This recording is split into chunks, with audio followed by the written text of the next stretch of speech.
Welcome to the Key to Growth podcast, Home Services Marketing Unlocked, with me, your host, Jen McKee. Every week, I sit down with top marketers in the trades, from the brains behind $100 million companies to those scaling from 1 to 3, even to 10 million, breaking down exactly how they got where they are and uncover the secret to their success. If you're ready to grow your business and get real, actionable insights, you are in the right place. Let's unlock the key to your marketing success, starting now. Welcome back, everybody, to the Key to Growth podcast. I am your host, Jen McKee, and I say this every time, but I feel like I just get really excited to talk to everyone, and I'm super excited to talk to Crystal today. I'm sure if you are in the trades, then you have heard of Crystal Williams, if not from her podcast, from her events, from the work she does with the women in HVACR. She's kind of all over the place, and we're really lucky to have her. So I'll let Crystal introduce herself, and then we'll get deeper into who she is and how she got here. Oh, well, hey, I'm just as excited because I am also fangirling. I love everything that Key Heart Marketing does because branding is so close to my heart. But yes, thank you so much. Crystal Williams, trade baby, as I say all the time, born and raised in the trades, working as a dispatcher, secretary, personal assistant to my dad, brother, grandpa, in our family's heating and air conditioning and now plumbing company. Did that for my whole life, basically. Went and got my degree, decided I was not going to stay in this industry, came back to this industry in 2014 when my brother was purchasing the business from my dad. And as he was beginning to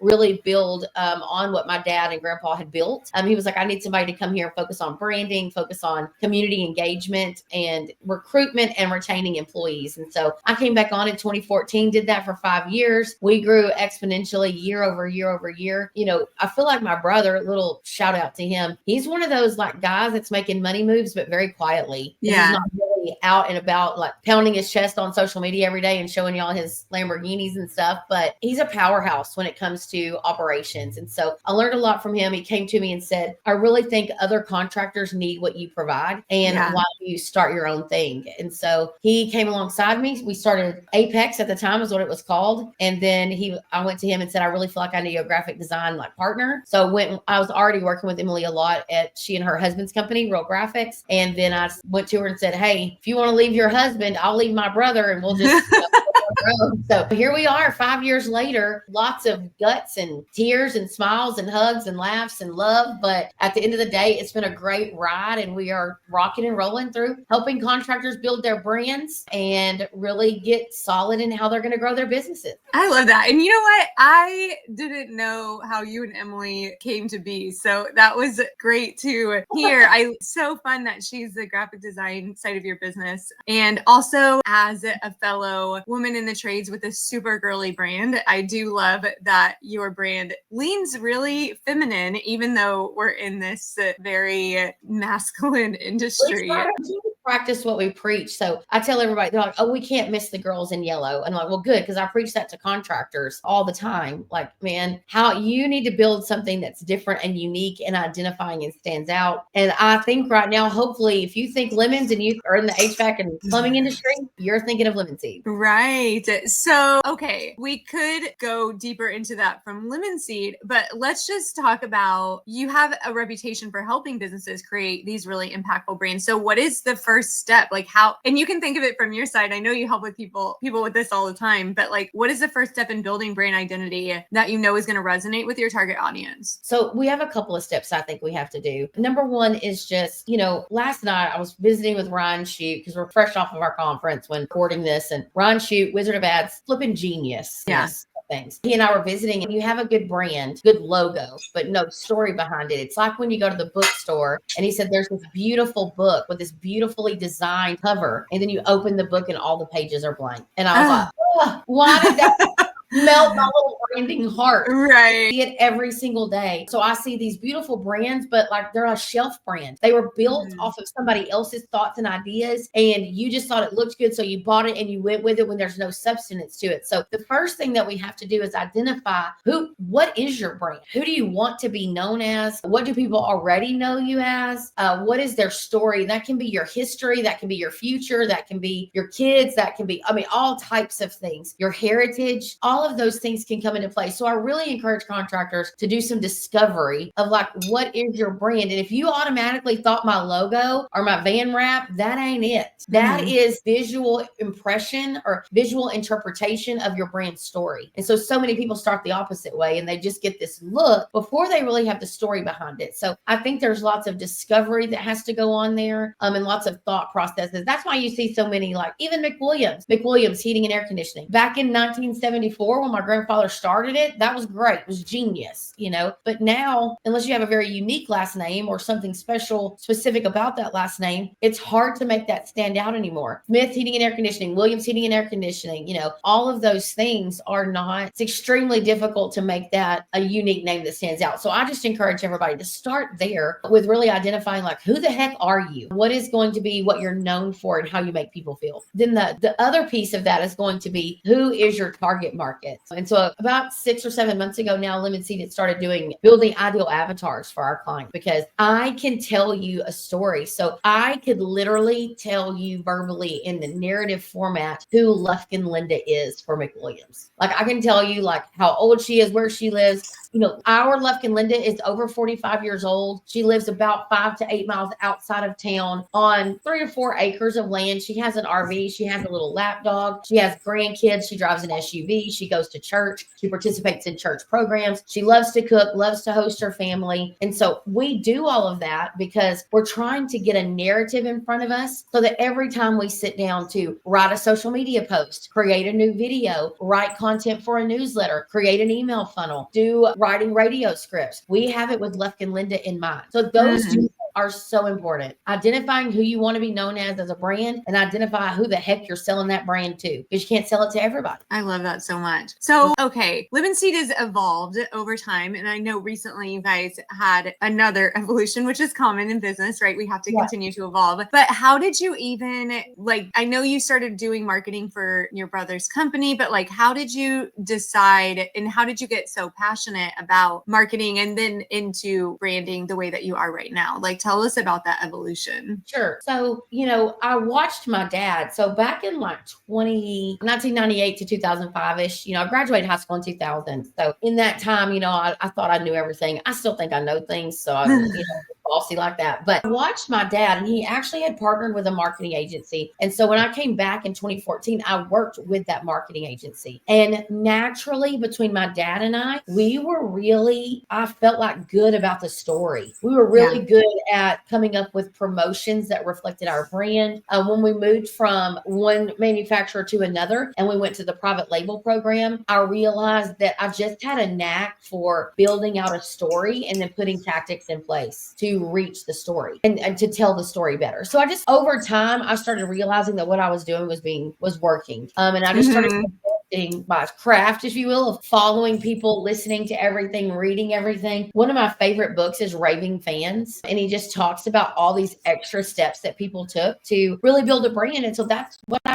started doing. And I just realized this is so passionate. I'll tell you another thing that it was hard for me to realize was that people are not like my brother. So when I worked with my brother, Trey trusted the process. He trusted me build out a branding schedule, and we didn't bicker over $50. We weren't questioning. We didn't take 4 weeks to make a decision. We lived by trust and by trusting the process, being nimble and having budget. And I mean, that really did change the trajectory of McWilliams. But what I've realized right now is we have a lot of contractors that live in this cycle of they're in their own way and they are too deep in the weeds and they're bickering over $50 here and there. I live with that. Watch, stop stepping over dollars to pick up dimes style thing. Like you're working hard for these little bitty pieces, and if you watch your pennies, the dollars will save themselves. Like all of those little analogies there are great, but really we spend a lot of time arguing over a $50 lead. Yeah. We trust the process and let things work. So I just became really passionate about, I know what works. Yeah. Unfortunately, I have a lot of contractors that will come ask me to help them with marketing and then tell me how to market. That sucks.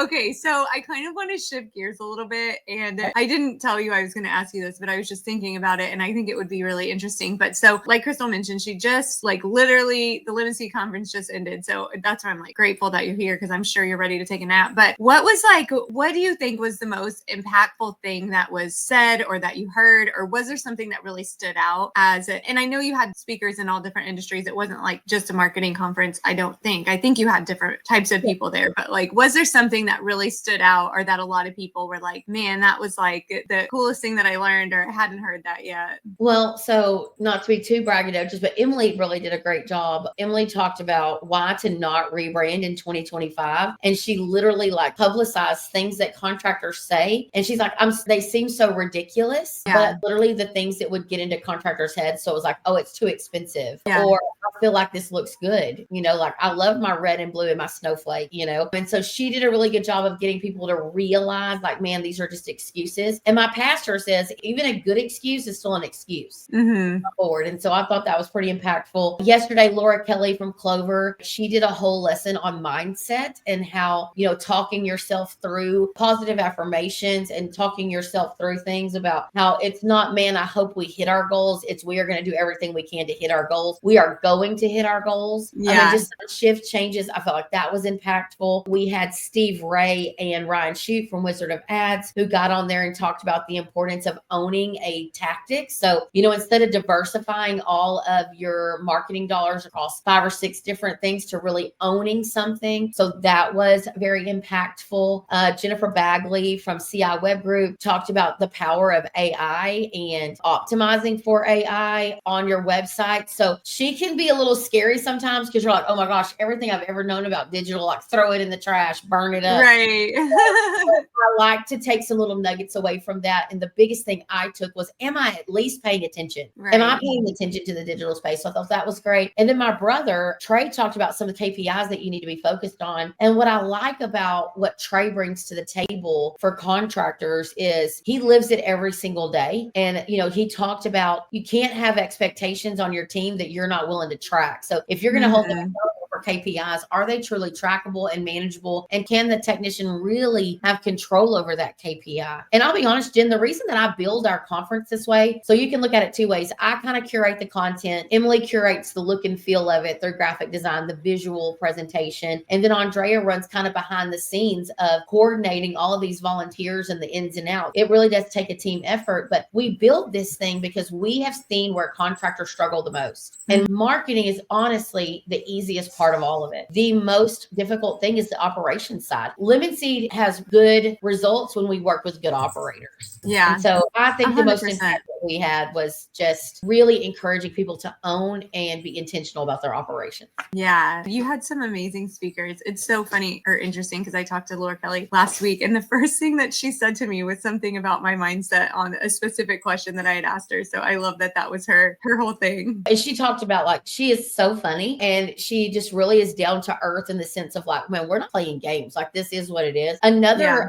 group of ladies that really said some great impactful things was the ladies from the CSR Academy, which is Michelle Myers, Erica Leonore, and Angie Snow. And they did like a how to lead a good call center. So as the owner, how do we work with our call center to make them more perform at a higher level, give them clear expectations and coaching them through things. And I'm telling you, if CSRs are your first line of defense for your brand. So how they engage with a client, that is such an early pivotal point of the customer journey that it is impactful. They be on their game. And so they said some great things about, again, mindset and coaching. And Erica had some great ideas about putting these pop rocks in your mouth and like teaching yourself like how to smile when you talk. She did great. And so those things, they all three did great. So yeah, we want to help operators be better operators, and then marketing will work better as well too. 100%. I mean, if you have leads coming in, but your CSRs aren't converting them into jobs, and then the techs aren't doing a good job of keeping them in your marketing ecosystem, or there's just so many things that could impact your return on your marketing spend that have nothing to do with the actual marketing spend that you're putting out there. So that's great. Okay. So shifting a little bit also, I want to talk about, so you've worked with so many contractors and you've seen it a lot.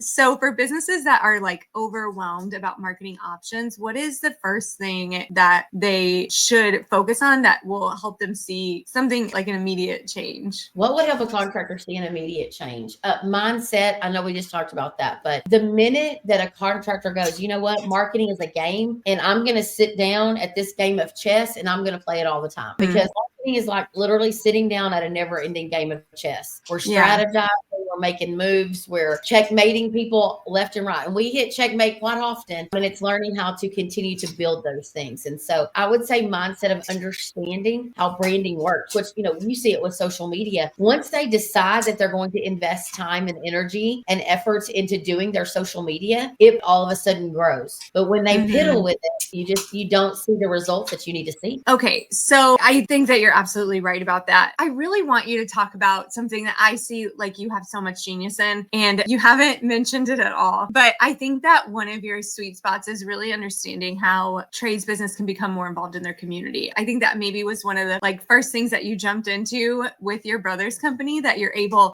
when we were, Crystal and I were in a webinar with Michelle Lefranc, and Crystal just blew my mind with all of these ideas of ways that you can get involved in your community. And I think that it's so easy to just not do that or not think it's important. Or I hear so many contractors yeah, we want to do that. And then it's the next year, yeah, we want to do that. And never spending the time to do it. So I would love for you to talk a little bit about how to get involved with your community, how to really stand out. I think you always have great ideas about mascots and giveaways and all of these things. So will you tell us more? Absolutely. So, when it comes to building your brand, one of the most important ways to build your brand is authentically and locally. And so I even predicted that this is going to be one of the ways that you can pivot when you're fearing PE in your market and you're fearing that you're getting lost in the shuffle. This takes one of the most expensive things, which is time. But at the end of the day, it's relatively free in the sense of you're not having to do as much paying. But community marketing, this is impactful to me. I grew up in a small town in East Texas. And so I've seen the power of people pouring back into the communities that they live, love, and have grown up in. So not just financially, with your time, with your energy, with your efforts, and with your talents. And so the first thing that I did with McWilliams when I came back is organize a strategy for going and doing things and being active, being seen, being heard in these markets, and doing it naturally, organically, without having this huge sales pitch. So I'm not the dude standing in Sam's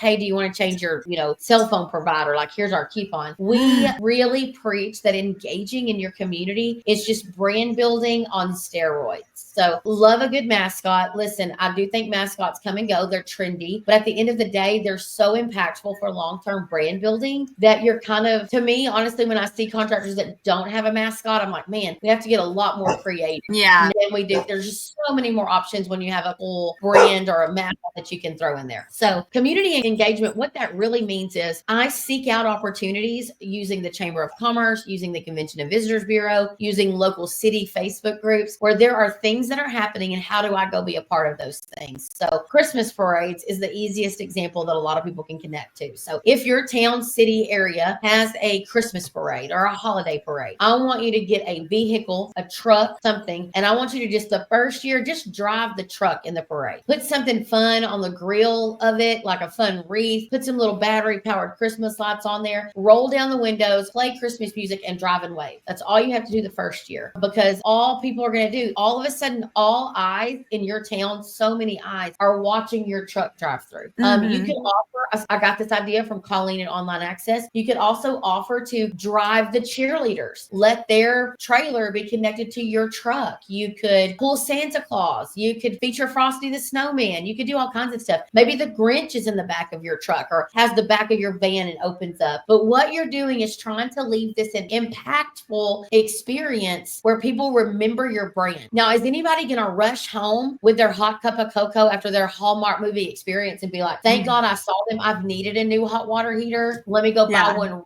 now. That's not how this works. So you can't be like, well, I did the Christmas parade and nobody called. That's because it wasn't designed to make people call immediately. You have to have realistic expectations about community engagement. And one of those is you are building an engaging relationship. You are dating all of these people. You want to be the top guy at the dance, right? So you've got to start teasing out look how cool we are. We love our community. And so we do that. The other thing that we do is fun things like local elementary school teacher appreciation week. You know what I'm going to do? Spend $300 at Sonic and go deliver everybody's favorite drink to them one afternoon. Compliments Yellow Bear Air. And guess who's delivering those Sonic drinks? Yellow Bear Air, the mascot. My yellow bear is on campus. Because you know what, adults, they're never going to be like, oh my gosh, I love a mascot. But you know the first thing they'll do is take a picture picture with you, your mascot, their Sonic drink. Thank you, Yellow Bear Air. What a nice treat. Free advertising from all of these teachers that you've now engaged with personally, and they are telling others about you. Like, it's so genius to just get engaged there for $300. You can't buy a $300 lead at this moment. So it's one of those things that's just worth the investment. And so there's those types of things. Little League Sports is another one. So many contractors are already doing this. We just need to tell people about it.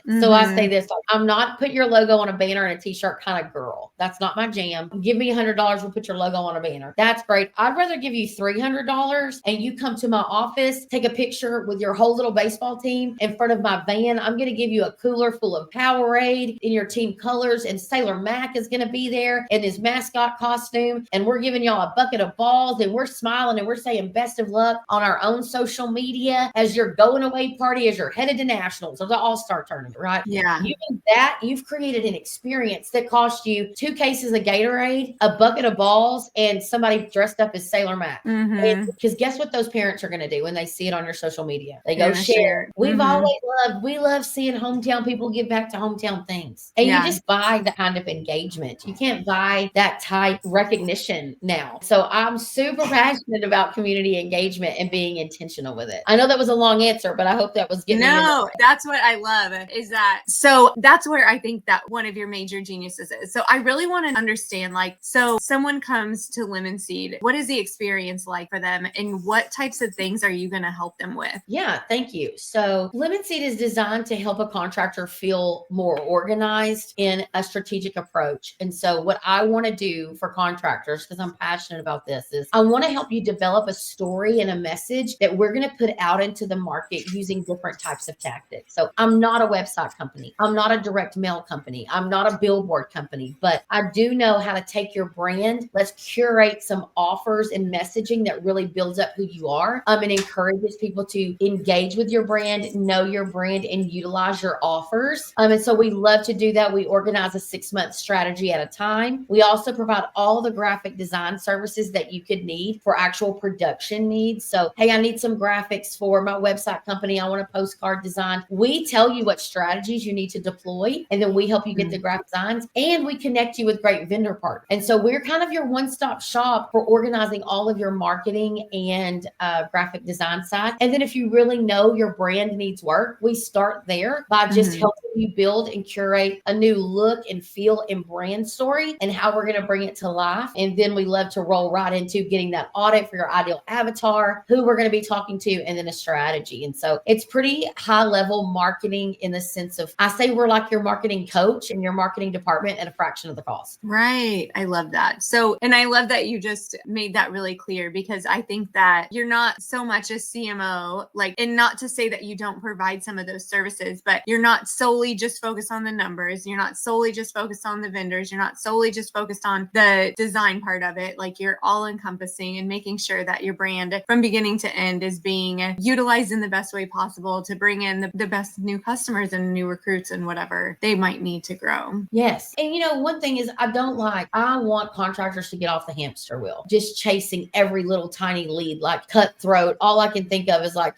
all these contractors out there, like everybody was kung fu fighting every little lead. And I'm like, man, if I could just get you to realize that your branding and building your brand and being remembered and being thought about and being intentional is so much more of a consistent pace than on and off the hamster wheel that is digital. So many contractors, Jen, they have all of their eggs are in the digital basket. And when there's no demand, it's terrible and just sucks them dry of any revenue or any dollars that they have. And so it makes you cash poor and you start just doubting everything, and then you tend to change everything. And it's just a vicious cycle that we want to help contractors get through. Yeah, I love that. Okay, I want to spend a minute talking about women in HVACR. And actually, I feel very, very lucky to get to work with Crystal as an extension. I always say we're an extension of the marketing board, because we definitely don't have the responsibilities that Crystal has as the marketing board of women in HVACR. But I'm so grateful for what we do get to do, which is our favorite thing, and the social media, especially like for the conference. It was so fun. And then all of the other things that women in HVACR are involved in. But I know that there's still a lot of people who maybe don't even know what women in HVACR is, what is for the women in this industry. So I want to know like how you got involved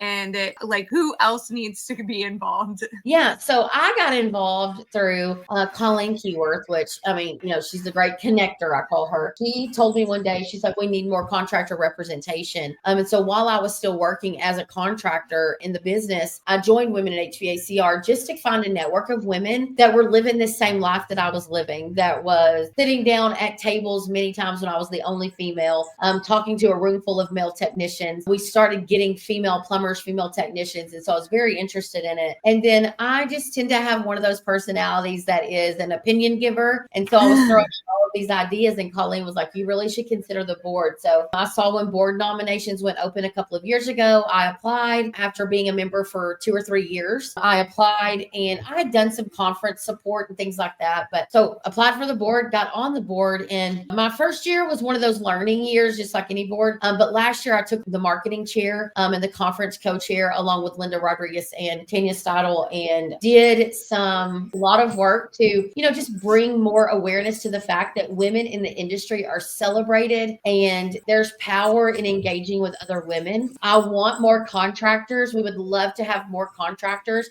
This industry is not just for contractors. There are women that work in the manufacturing side that are wonderful advocates for more women in the trades. There are women engineers. There are women on the distribution side. There are women on the vendor side. And so all of us live a different life relating to HVACR, but we still live a life where a condenser matters and refrigerant matters. So just we live it in a different way. So I really encourage people that are out there that are women that are actively working in the HVACR industry to consider joining Women in HVACR, getting plugged in. We have some really cool, fun stuff coming out in 2025. In the next 2 or 3 weeks, we're going to start dropping little things that are really going to be engaging. We're shaking things up. Super excited about that. And our conference is in Vegas, off the strip this year. So I call it non-Vegas Vegas. We're going to be at Red Rock October the 6th through the 8th, doing some really cool stuff. It's a great on-site resort style feel. But ladies, we love to have a good time. And so we love to have women that just want to seek some camaraderie of people living their same life. So we're here for it. Yeah, I am fairly new to this industry and fairly new to conferences, but the Women in HVACR conference is one that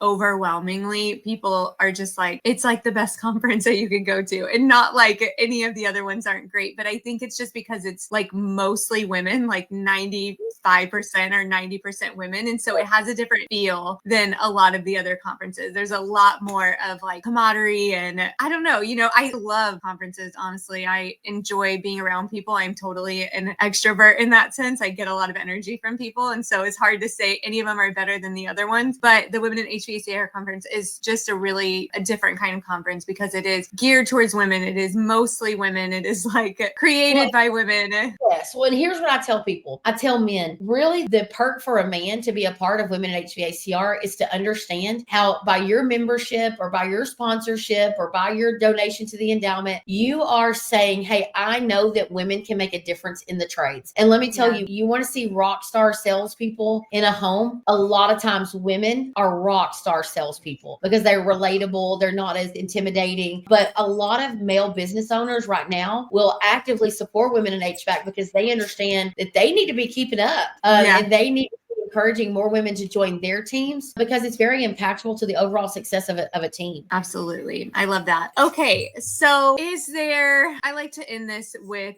the same question for everybody, which you're on the Key to Growth podcast. So the question is what is the key to growth? What is the key to marketing growth? What is the key to growth? The key to marketing growth is going to be consistency of a good brand. It is no silver bullet. Stop chasing the shiny objects that run across your screen every day. Get out of those Facebook groups if they're making you crazy and focus on building your brand and doing it well and doing it consistently, and you will see long-term success. 100%. And Crystal's right. You guys, you have to curate your social media. If it annoys you, you need to just let it go. Always. Even if it's your mom or your best friend, you just have to mute them. Yeah, absolutely. Okay. So if people want to connect with you, I know you have so many different things, including Crystal has a great podcast as well. So tell us all of the ways that we can find you you and learn from you. Yeah, thank you so much, Jen. I appreciate that. So anybody that wants more information can email me at hello@lemonseedmarketing.com. Lupita on my team gets those emails and she will reach out to you and help you know, like, hey, we say all the time, friends and family talk free. So once you reach out, it's a free discovery call to say, is Lemon Seed the right fit for your company and what your marketing needs are and what your personal and professional goals are. But also, we'd love for you to follow Lemon Seed on social media. We work really hard to be funny and engaging on all platforms, TikTok, Instagram, YouTube, and Facebook. And then my podcast is From the Yellow Chair. You can listen everywhere you listen to podcasts. And we're working on hitting those 25,000 downloads. Now, we've been strategically rolling that podcast out because I just like to talk and I love to interview people.